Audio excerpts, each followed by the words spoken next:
Hey everybody, Michael here from the Life-Size City. Welcome to the YouTube channel for this series, Our Cozy Little Neighborhood on the Internet. You might have seen a video I posted recently where I did a bit of a walkthrough, a bit of a first look on the Townscaper city planning game. And yeah, I kept playing it. I think I keep playing it is probably more appropriate. Oh, it's such a lovely little game. I fire it up once in a while as a displacement activity in the middle of a busy day. Really cool. I noticed something when I was building some of the little towns, however. If you design just right, all of a sudden, laundry appears between two buildings. What a fantastic little life-sized detail. But then that got me thinking, because I remembered that in many places in the world, hanging your laundry out to dry is actually illegal. And that led me to think about all of these other laws and bylaws and bans in urbanism all over the world. Stuff that I've seen in my work in urbanism and other stuff that I've read about. So I decided to put it out to the network on my Twitter and to friends on Facebook, asking them if they had any examples of stupid urbanism laws where they live. And then I made a list. But here's a fun fact about the word bylaw. It's actually from the Danish. Back when the Danes controlled most of northern England, the word by is the Danish word for town or city. So town laws is what bylaw actually means. The more you know, right? Now with all of these laws and bylaws and bans on this list, you can sometimes, at a stretch, see the logic that was behind it, however flawed, that led to this legislation. But a lot of them, man, geez, you just lose your faith in humanity, or rather the people who are tasked with running our cities and towns. One thing is for certain, stupid urbanism laws know no borders. So let's get stuck into this. The first one here we have is from Graz, Austria. I am on the advisory board of a really cool European project called Metamorphosis, and its purpose is to design neighborhoods with a focus on children. And as a part of the project, they designed a really cool wooden parklet that they put on a parking spot in the city, in order to show people what temporary urbanism was all about, but also to show them the value of public space. It was a big success until the police showed up and said, yeah, you can't do that. That is illegal. The reason was that it is not a vehicle and it can't be used on the street in a parking spot. But the team in Graz, they found out that there was a little loophole in this law. If their little parklet had wheels and could be pushed back and forth or away or wherever you want to go, then it was allowed to be in that parking spot. So that's what they did. They redesigned it, slapped on some wheels, and they can move it all around town on those wheels now, and they're permitted to use the street space. Cool little hack. Most of the laws on this list probably don't have an awesome little hack like that, unfortunately. But hey, if you know of other laws after seeing this list, where you're from, add them to the comments, and let's make this big stupid list even longer. All right, let's keep going. Let's divide it up into categories. Let's start with parks. And this one, man, is an absolute classic all over the world. Please keep off the grass. Let's make grass for our citizens, but then don't let them use it. It's bizarre. And as an extension of that, the parks themselves. So many places in the world, parks are closed at night or at weird times during the day. Public space that is inaccessible to the people of that city or town. It is illegal to swear in parks in Toronto. And that is one fucking law that I have broken countless times. Arrest me. Also in Toronto, but also in Ottawa, probably other places around the world, it is not allowed to climb trees without a permit.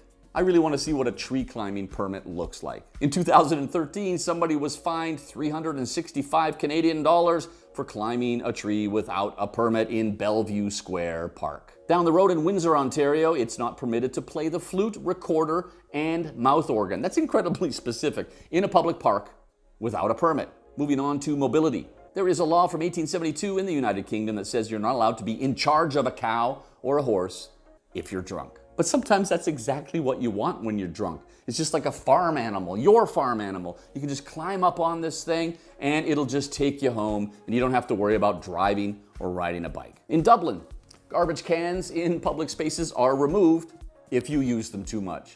One example is that too many people were using one for dog poo in a park with lots of dogs, so the city simply removed it. In Thompson, Manitoba, in Canada, it is illegal to live in a streetcar. I can't find any evidence that that small town in northern Manitoba ever had streetcars, but it must have been just one dude who bought one back in the day and moved in.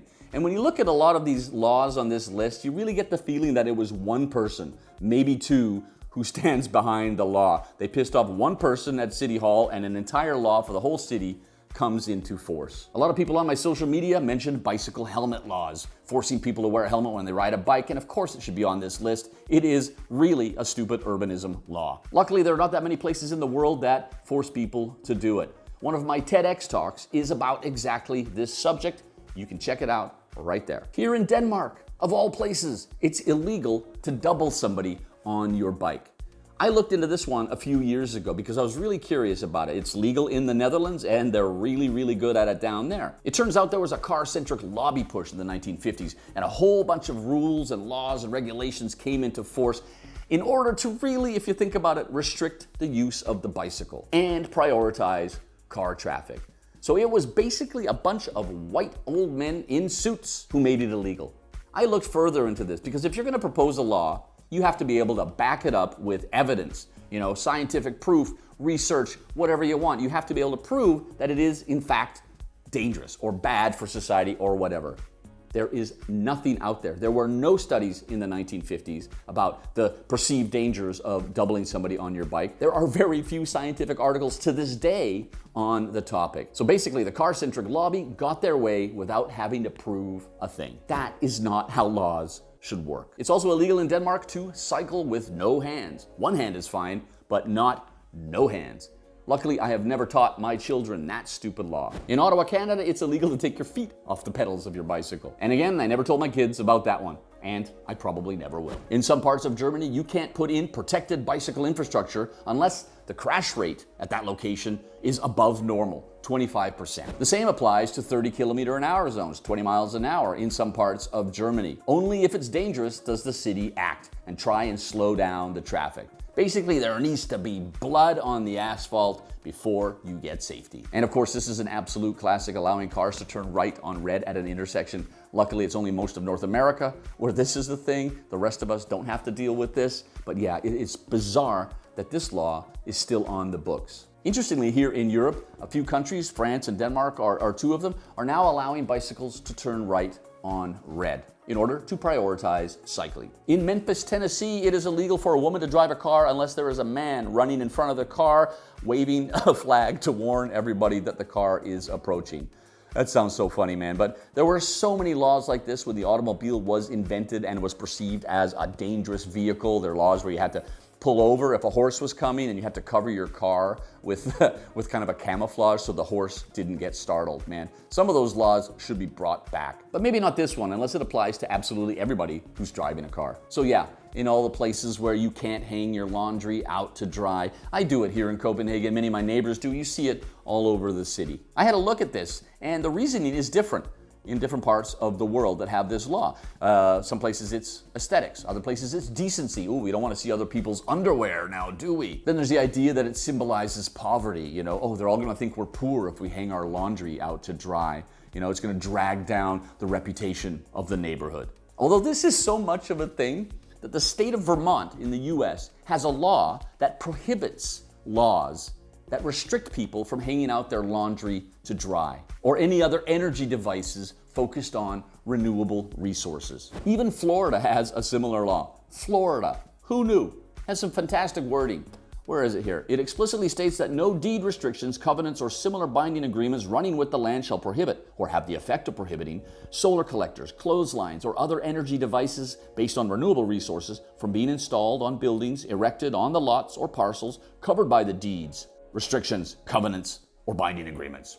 There you have it. And I even discovered that there is a right to dry movement. Started in Vermont. People want the right to dry their clothes outdoors in the free air. I'm going to link to it down in the description. Have a look at it. In Switzerland, it is illegal to stand up and pee after 10 o'clock. So you don't bother your neighbors in the apartment downstairs. It also applies to taking showers. In London, it's illegal to have grass that is more than 8 inches, that's 20 centimeters, on your lawn. So much for wild gardens and biodiversity. No outdoor sofas are allowed in the University Hill neighborhood of Boulder, Colorado, thanks to 2001 legislation, which bans the use of indoor furniture outdoors. The law states that it is in place in order to protect the public health, safety, and welfare of the city's citizens.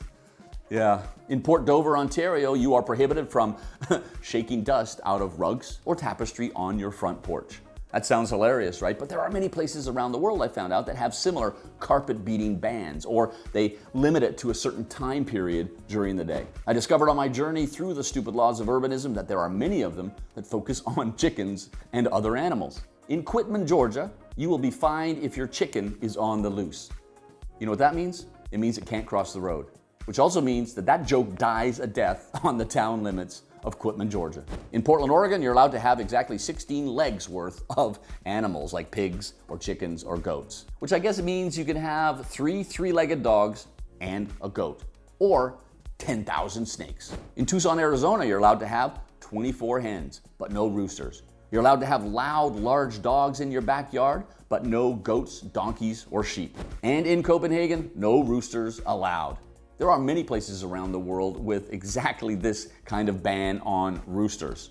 I guess to try and limit all of that cockadoodling. Let me take a quick time out and ask you to remember to subscribe to the Life Size City YouTube channel and like the video. A number of people on my social media mentioned zoning. Nothing specific about it, just the general concept of zoning. And yeah, what a stupid concept. And then there's this weird one. The space between a building must be less than 60 centimeters, but more than 120 centimeters. This is from somebody on Twitter, somewhere in Europe, and I'm still trying to wrap my brain around that one. And a lot of people also mentioned offset requirements from the street in the United States, which means houses end up with a huge front yard and a smaller backyard. It encourages parking and it encourages sprawl. And here's an example from Dallas. And again, man, it is absolutely detailed. The city of Dallas requires no less than 20 feet of setback for homes in single-family districts. Most of Dallas's 7 single-family zoning districts require between 30 and 40 feet of setback. Duplexes require 25 feet. Only townhouses are allowed 0 setback. Homeowners in single-family districts are also constrained to building on only 40 to 45% of their lots. You know what that means? That means spending the whole summer trying to keep that huge expanse of lawn green and using valuable water resources to do so. That is legislation that should die. And then there's people who want to tell you how your home or building should look, dictating the aesthetics of a neighborhood or a town. In Beaconsfield, Quebec, you're only allowed to have 2 colors of paint on your home. And it gets even goofier down in Cantona, Ontario. No purple garage doors are allowed.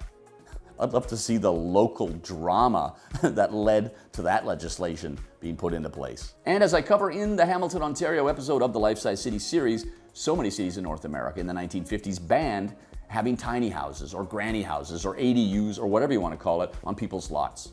But luckily, so many cities are reversing those laws. This is more of a hack than a law, but in some places, including Peru and Greece, those are the ones that I know of, you don't have to pay taxes on your home if it's still under construction. So if you've ever been driving around Greece and wondering why all of these homes that are incredibly lived in on the bottom floor, but then unfinished on the top floor and looks like it's been unfinished for decades, now you know the reason why.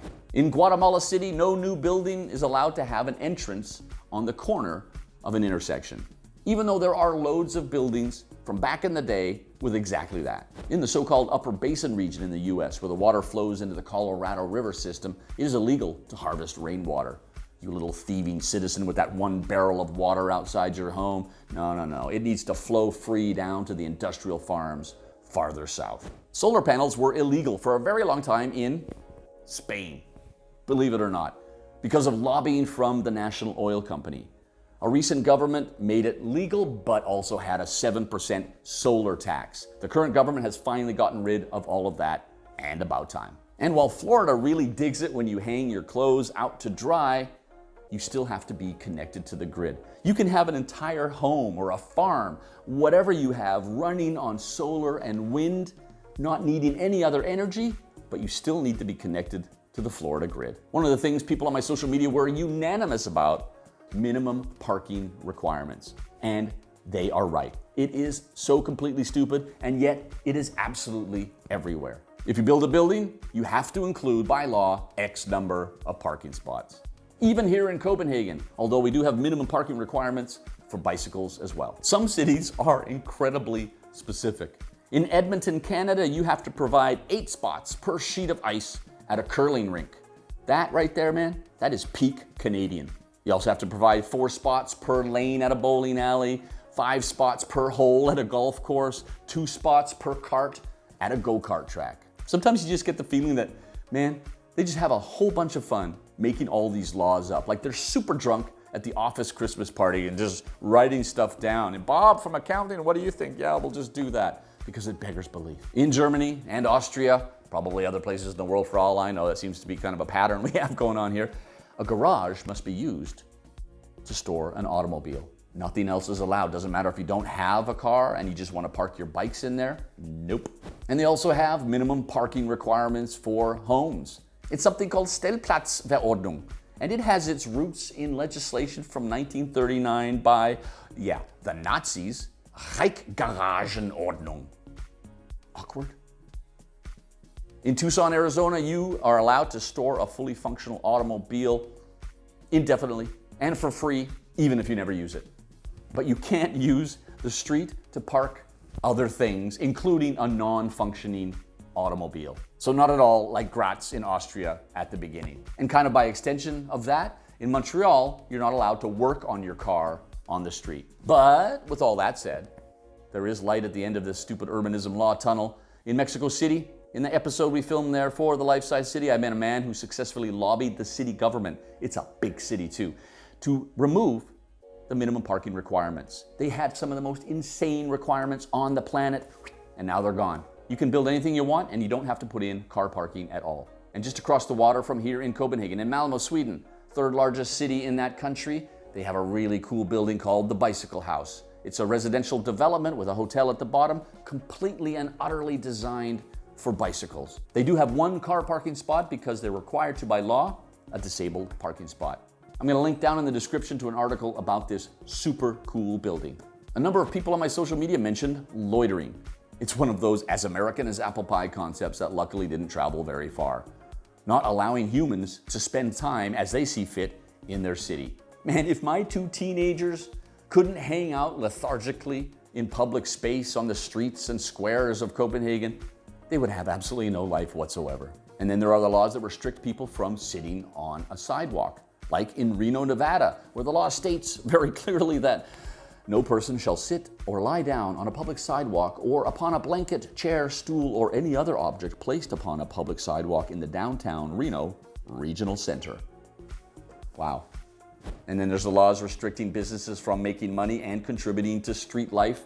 In Moscow, restaurants are not allowed to have outdoor patios between November and March. Doesn't matter what the weather is like. And France will be passing legislation that will make outdoor heaters on sidewalk cafes illegal. Which reminds me that this time last year, I was in the north of Finland, up near the Arctic Circle, and I was eating and drinking at places like this.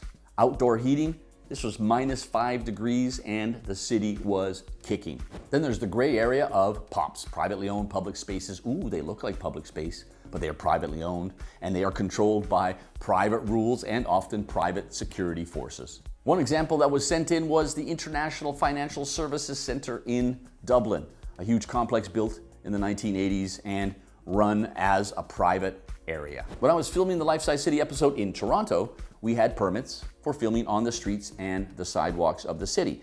And there was one day we were filming downtown on this huge plaza beneath some tall building, and we were doing our thing. I was working. Security guard comes out and says, "Hey, private property, can't film there." And we moved literally 1.5 meters onto the public sidewalk, and we said, "What about this?" And he went, "Yeah, that's fine." And he disappeared. So Kafkaesque.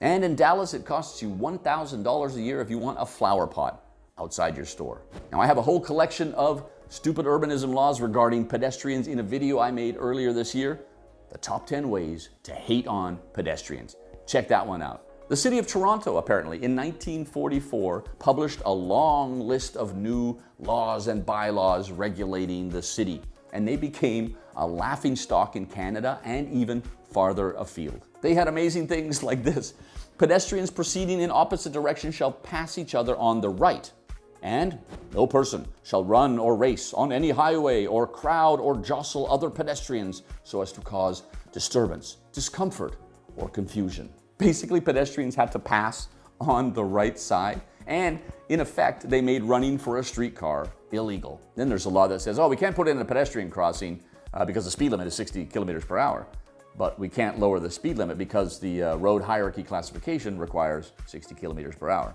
Catch 22, right there. In Winnipeg, Canada, over the past 40 years, pedestrians have not been allowed to cross the street at the city's largest and most iconic intersection, Portage and Main. This is because back in the 70s, there was a developer who convinced the city to force people to go underground to his new underground shopping mall. So concrete barriers were put up to prohibit people from doing so.